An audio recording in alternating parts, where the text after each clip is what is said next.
Nah, dalam investasi, batu besar ini artinya adalah saham-saham yang berkapitalisasi besar, yang free float-nya besar, yang dia sangat disukai oleh fund manager. Mungkin sahamnya ya cuman itu-itu aja gitu ya. Jadi kayak misalkan BCA, BRI, TLKM. Nah, itu adalah saham-saham besar yang fund manager suka. Gunanya apa sih mengisi portfolio kita dengan saham-saham besar itu? Mau dapat bimbingan intensif belajar saham dan referensi? Bisa tanya jawab secara intensif? Yuk, daftar Mtrade sekarang di mtrade.id/whatsapp atau klik di bawah sini ya. Oke, ya sebelumnya pertama-tama terima kasih udah ngundang saya di acara ini. Dan sebelum saya menjawab pertanyaan dari host untuk talk show hari ini ya, mungkin saya kasih disclaimer dikit kali ya, bahwa di saham dan di kripto juga sama-sama ada risikonya.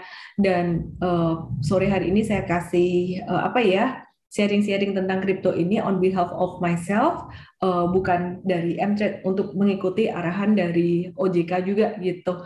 Oke, ya mungkin silahkan kalau mau start dari mana sih, mau nanya dari mana dulu? Ya, nggak bisa dengar suaranya. Mungkin Mas bisa di-unmute. Iya, mungkin bisa diberikan sekilas gitu. Mungkin teman-teman kan sudah dengar itu tentang pasar saham. Kemudian sudah dengar juga tentang bagaimana trading di pasar modal. Sebenarnya yang disebut saham itu yang bahasa sederhananya apa, Bu? Iya, jadi mungkin saya start dari bedanya saham dan juga kripto ya. Saya nggak tahu di sini teman-teman audiens nih seberapa dalam memahami tentang saham dan juga kripto. Kalau saham sendiri kan sebenarnya underlying-nya jelas itu, ada perusahaannya gitu. Dan sebenarnya teman-teman bisa kalau misalkan yang profil resikonya cukup rendah, maksudnya nggak berani, bisa memilih perusahaan yang berkapitalisasi besar untuk investasi jangka panjang. Yang profil resikonya lebih berani, mungkin bisa pilih perusahaan yang lebih ke second liner untuk mencari multi-bagger stocks gitu, atau untuk trading. Nah, sedangkan teman-teman yang punya profil resiko lebih berani lagi, boleh nih mencoba kalau misalkan mau trading kripto. Hanya saja untuk trading kripto ini buat saya pribadi ini full technical, hampir full technical buat saya. Kenapa? Karena untuk story atau fundamental sendiri baik di kripto maupun di saham itu tidak serta-merta dengan harga saham atau harga kripto sebenarnya. Kadang ketika ada berita bagus dari sebuah emiten atau sebuah perusahaan atau tentang koin tertentu, itu justru malah harganya turun karena orang sell on news. Sedangkan ketika beritanya belum cukup bagus, kadang-kadang bisa naik juga gitu ya. Mungkin karena banyak yang buy on dip atau buy on weakness. Sehingga baik di saham maupun di kripto, kita sangat perlu sekali analisis teknikal gitu. Nah, dan sebelum ke analisis teknikal, money management atau risk management itu sangat penting banget di awal. Jadi start small, kemudian diversifikasi, dan yang terpenting adalah santai, slow, jangan terlalu terburu-buru. Iya, berarti pasar saham itu kalau kita sebut sederhananya adalah kita menyertakan modal kita ataupun uang kita ke sebuah perusahaan dan kita mendapatkan keuntungan berdasarkan naik turunnya harga saham, berdasarkan permintaan dan penawaran di pasar, begitu Bu ya? Iya, iya betul sekali. Sama juga di kripto juga sama kan. Yang diharapkan kan harga kripto atau harga koin itu sendiri naik gitu. Cuman kan yang jadi problem banyak orang berspekulasi atau gambling ketika mereka sama sekali nggak ngerti gitu. Jadi menurut saya sih orang yang berani masuk ke saham dan apalagi berani masuk ke kripto harusnya orang yang siap dengan kerugian, bukan siap dengan keuntungan, karena untung udah pasti ada untungnya, tapi nggak banyak orang yang siap dengan itu. Maka dari itu banyak sekali orang yang terjebak investasi bodong seperti scam atau ya money game yang berkedok robot trading gitu. Jadi itu sebenarnya bukan robot tradingnya yang salah, tapi kedok robot trading. Sebenarnya dia nggak ada robot tradingnya, itu cuma buat nama aja. Kenapa banyak orang yang terjebak di situ? Bahkan saya sempat mengenal beberapa orang yang sebenarnya tahu bahwa itu scam, tahu bahwa itu adalah tipu-tipu, tapi sengaja masuk. Dan sekarang ketika ditertibkan oleh regulator, ditertibkan oleh OJK, oleh Satgas Peduli Investasi, oleh Bapepti, banyak yang tutup, banyak yang ditutup itu malah bingung mereka kok ditutup sih. regulator gimana sih, pemerintah gimana sih, padahal itu yang harusnya benar gitu. Jadi Ya. ya kembali lagi kalau mau investasi saham ataupun kripto, nomor satu banget mesti tahu resikonya. Dan kalau aku takut nih dengan resikonya, tapi aku kepengen coba ya, apa salahnya mencoba, cobalah dari yang kecil. Jadi menurut saya kalau saham itu memang ada underlying-nya. Kalau kripto, mungkin teman-teman perlu pakai analisis teknikal supaya nggak terlalu spekulatif. Intinya adalah coba dengan nominal kecil sesiapnya teman-teman dengan risikonya itu aja. Iya. Nah, tadi saya perhatikan ini M-Trade ini sudah malang melintang soal edukasi kan, sebab juga beberapa hal punya korelasi erat dengan beberapa perusahaan besar. Nah, apa sebenarnya yang dilakukan M-Trade ya? Edukasi yang seperti apa yang menjadi titik berat supaya masyarakat Indonesia ini lebih paham tentang pasar modal dan saham? M-Trade sendiri value proposition-nya saat ini adalah memberikan signal trading gitu. Kemudian setelah itu kita memberikan tanya jawab advisory 24 jam 7 hari seminggu dan juga memberikan edukasi juga tentang bagaimana caranya, bukan cuma the what, but we provide what the how to gitu. Terus the why juga, kenapa beli saham ini, kenapa jual saham itu. Memang kita sempat ada sedikit edukasi tentang cryptocurrency, tapi mengikuti arahan dari OJK, kita sementara ini fokus di saham dulu gitu. Sedangkan kalau dari kriptonya, ya di personal saya, di Instagram, saya masih bisa untuk edukasi kripto gitu. Ya, jadi kalau dalam edukasi ini kan mungkin kan agak berbeda ya tekniknya dengan eh, mungkin masyarakat yang menengah ke bawah begitu ya. Kalau misalnya memberikan pendidikan untuk masyarakat yang sama sekali belum memahami ini, apa pendekatan yang bisa dilakukan oleh M-Trade? Semua selalu start small dan sabar. Antara belajar teori dan praktek itu harus sejalan. Banyak orang yang takut jadi belajar teorinya aja dan virtual trading terus, itu nggak bagus juga. Jadi selain virtual trading harus benar-benar trading, buka account tuh. Mungkin bisa buka account di Sukor Sekuritas, ada Koko Bernat tuh yang siap bantu gitu. Ya, jadi harus praktek. Karena kalau nggak praktek nggak bisa ngerasain yang namanya gejolak atau naik turunnya dari emosi, psikologi trading. Itu yang sebenarnya paling penting untuk dikendalikan. Karena dulu saya sendiri pernah mengalami ketika zaman dulu banget sempat trading forex, di mana kalau kita nggak pakai duit beneran alias virtual trading itu teman-teman pasti akan ngerasain enak ya, nyantai ya, cuan terus ya. Begitu masuk ke dunia nyata pakai uang beneran pasti akan sangat-sangat berbeda sekali. Karena faktor psikologis inilah yang kita perlu atur, tarik ulurnya gimana supaya nggak terlalu greed, supaya nggak terlalu takut.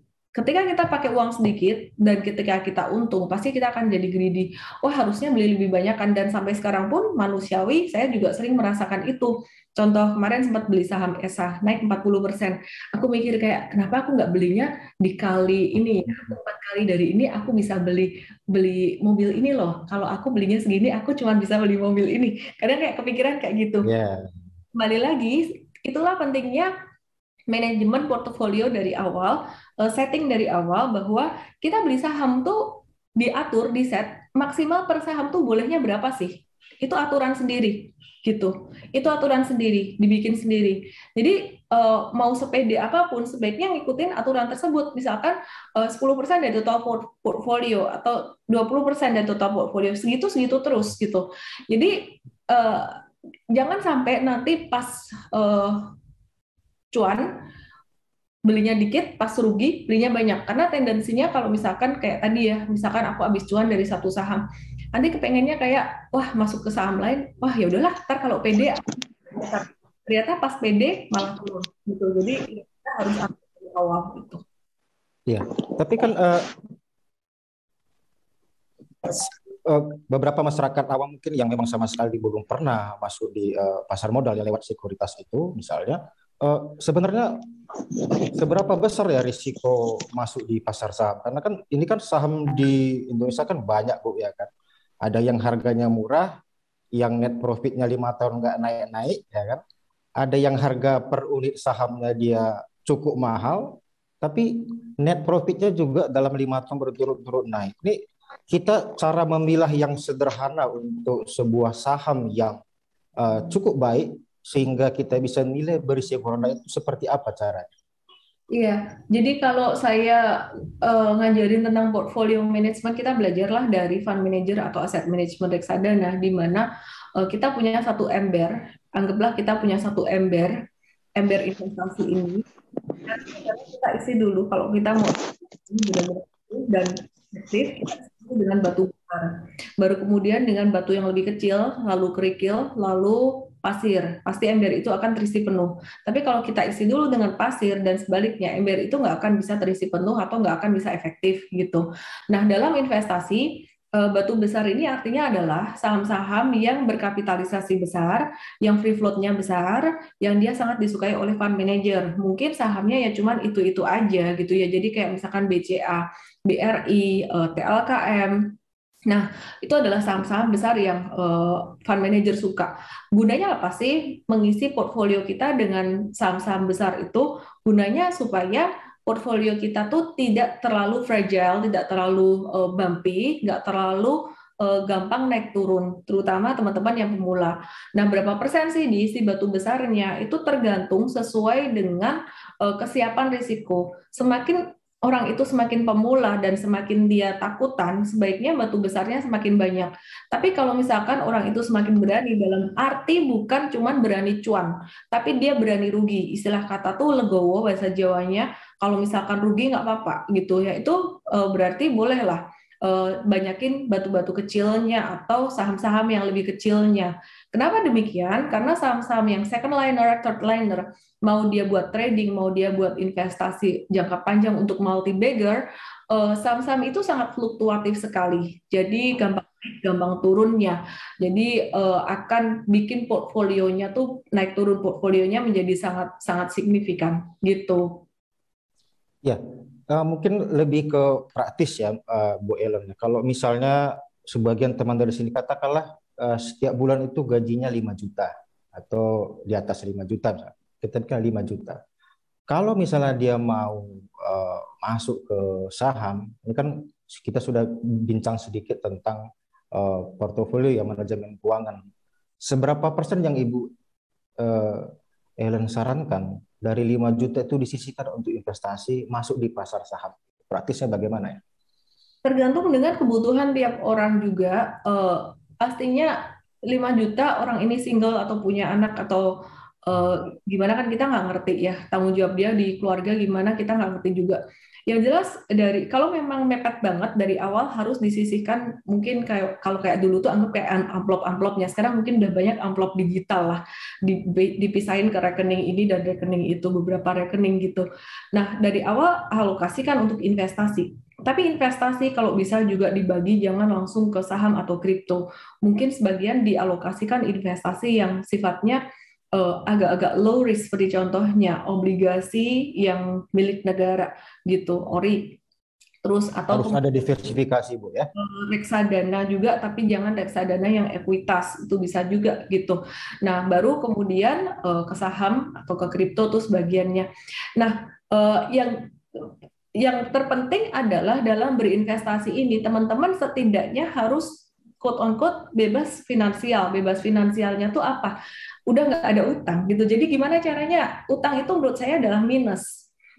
Orang yang nggak berinvestasi tapi punya tabungan itu istilahnya nol. Sedangkan orang yang berinvestasi itu adalah plus gitu loh.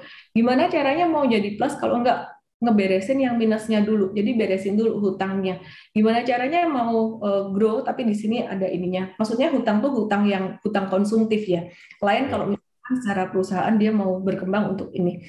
Nah, jadi beresin itu dulu, terus harus punya setidaknya active income dulu. Kalau bisa punya passive income, that's good gitu.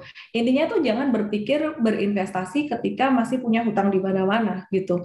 Jadi bisa memenuhi kebutuhan pribadi, dana darurat, dana cadangan ada gitu. Jadi itu prinsip dasarnya yang bakalan bikin kalian bisa merasa tenang ketika investasi dan ketika mengambil keputusan investasi itu pun hasilnya juga akan bagus. Iya. Nah, ini sangat menarik juga tadi Ibu singgung di awal itu soal kripto. Ini kan ini ada kaitannya dengan kebijakan The Fed ya. Karena ketika tahun lalu mulai akhir tahun itu sudah ada kebijakan ini di Januari juga akan dipercepat itu tapering sehingga dolar itu akan ditarik eh, apa dalam beberapa waktu ditarik dolar itu dari pasar, kemudian juga kemungkinan besar di bulan Maret akan terjadi juga kenaikan suku bunga. Nah, ini dampak ke pasar modal Indonesia itu menurut Ibu bagaimana? Karena kan kalau kita cerminkan dari di tapering tahun 2013 itu kan dolar itu kan menguat. Kemudian arus modal asing itu keluar dari Indonesia itu sangat besar dan kita terpukul waktu 2013. Nah, menurut Ibu untuk pasar saham sekaligus nanti untuk kripto, bagaimana ini dampaknya dan apa harus yang kita lakukan? Ya, jadi dengan adanya tapering ini pastinya akan membuat likuiditas atau jumlah uang yang beredar di masyarakat itu jadi berkurang. Dampaknya buat pasar saham jelas, pasti dampaknya akan bikin harga saham turun atau terdiskon. Tapi menurut saya sebenarnya mungkin ketika nanti tapering terjadi itu nggak akan sampai parah-parah banget seperti tahun 2013. Karena Alasannya mungkin sudah diantisipasi mungkin. karena udah discounted, udah terantisipasi. Alasan kedua adalah karena dulu 2013 sebelumnya diawali dengan uang masuk dari asing, investor asing itu besar. Sedangkan saat ini belum banyak masuk dan bahkan kalau kita perhatikan asing itu baru mencari tempat di mana mereka bisa menginvestasikan uangnya di negara yang baru early recovery dari pandemi. Kalau China kan mereka udah tahap akhir dan juga udah mulai kepanasan ekonominya. Sedangkan negara berkembang seperti Indonesia baru mulai growing gitu. Oke. Nah, untuk kripto bagaimana nih pandangannya Bu? Ini Ya, kan kalau kita lihat di tahun 2021 ini berdasarkan data The Fed kemudian dari Bloomberg, ini kan korelasi pasar saham dengan kripto ini mencapai puncak tertingginya korelasi positif. Jadi ketika pasar modal itu akan berfluktuasi, mungkin terikut juga dengan pasar kripto. Nah, untuk kripto sendiri dari pandangan Ibu bagaimana? Apakah ini juga sama besar sebagai sebuah peluang untuk akumulasi atau bagaimana itu di kripto? ya, kalau kripto sendiri, saya pribadi, personally ya, saya melihat bahwa sebenarnya prospeknya dalam jangka panjang itu sangat menarik sekali gitu. Cuman kalau ditanya apakah ada efek dari tapering ini atau enggak, saya melihat ada gitu. Jadi koreksi dari harga kripto saat ini selain karena food dari beberapa negara, salah satunya dari Rusia, ini juga karena efek tapering itu sendiri, karena likuiditas di market, di masyarakat udah mulai berkurang. Cuman kalau ditanya prospek dalam jangka panjang masih menarik gitu, terutama untuk koin-koin besar. Mungkin disclaimer juga, ini bukan rekomendasi beli jual, tapi saya personally sih ada kumpulin koin-koin besar seperti Bitcoin itu, kumpulin dikit-dikit lah. Dan cara ngumpulinnya teman-teman jangan langsung asal hajar-hajar beli gitu. Jadi cash is the king. Jadi kalau turun beli lagi dikit lagi. Dan belinya nggak usah FOMO, nggak usah kayak, wah nanti jangan-jangan naik. Kalau naik aku belinya kurang banyak. Meskipun sebenarnya ketika nanti naik, pasti emosi itu akan ada kayak harusnya kemarin beli banyak kan ya, gitu. Tapi ketika kenyataan pas kita beli, ketika itu turun-turun, tetap harus menahan diri sesuai dengan plan di awal. Kita kalau mau beli berapa banyak gitu, jangan sampai ngeganggu dari cash kita. Intinya tuh gini, kalau pas dia turun jangan sampai kita kehabisan duit, jangan sampai kita kehabisan cash. Yang paling nyesek adalah kalau pas dia turun mencapai bottomnya dan kita kehabisan cash. Sebenarnya itu aja sih. Ya, yang pasti uang ini memang khusus untuk investasi, ya, Bu. Jangan duit hasil utangan kan begitu ya. Bahaya ya. Tuh, uang dingin dan uang dinginnya udah dibagi-bagi jadi beberapa. Ya. Nah, ini kalau spesifik mungkin di teman-teman yang mungkin sudah masuk beberapa bulan di saham dan kripto, kemudian mungkin juga yang baru pemula, seberapa pentingkah mereka harus memahami tentang technical analysis gitu? Karena kan tidak mudah juga kan gitu kan melihat beberapa indikator, melihat garis yang aut-autan gitu kan mungkin agak bingung. Bisa dimulai dari mana untuk memahami tentang technical analysis ya? Analisis teknikal tuh sebenarnya gampang banget, sangat gampang. Tapi banyak orang yang pakai indikator terlalu banyak jadi membuat complicated. Memahami tentang tren itu sesimpel teman-teman mengenali jurang dan gunung. Udah itu aja. Kalau jurangnya lebih terbentuk jurang atau huruf V, candle ini jatuh-jatuh terus naik huruf V, terus nanti dia jatuh lagi, jurangnya lebih rendah, nah itu downtrend. Kalau dia bentuk gunung, terus dia naik lagi sampai harga itu melewati puncak gunung yang sebelumnya, itu udah tanda mulai uptrend gitu. Kira-kira itu aja. Jadi yang dimainin itu aja. Terus kemudian volume. Ketika harga naik, volume naik tinggi juga. Jadi volumenya hijau, itu bagus. Nah, sebaliknya ketika harga turun dengan volume merah besar, volumenya besar, nah itu yang nggak bagus. Nah, cara ngelihatnya gimana? Itu yang butuh praktis. Seperti kan anak kecil kalau melihat alfabet, dia tahu huruf A, huruf B, tapi cara bacanya merangkai jadi satu kalimat itu kan butuh praktis. Sama halnya juga dengan baca chart ini. Nah, praktisnya gimana? Bisa nonton nih Instagram live saya Senin sampai Jumat tuh saya ada share chart juga jam 8 malam. Nah, itu saya kadang-kadang bahas kripto juga. Terus di Mtrade itu teman-teman jam 4 sore ada seminar gratis ya. Jadi download aja aplikasinya, setiap jam 4 sore ada seminar gratis. Kalau untuk member pastinya lebih banyak lagi real time signalnya. It's just about habit.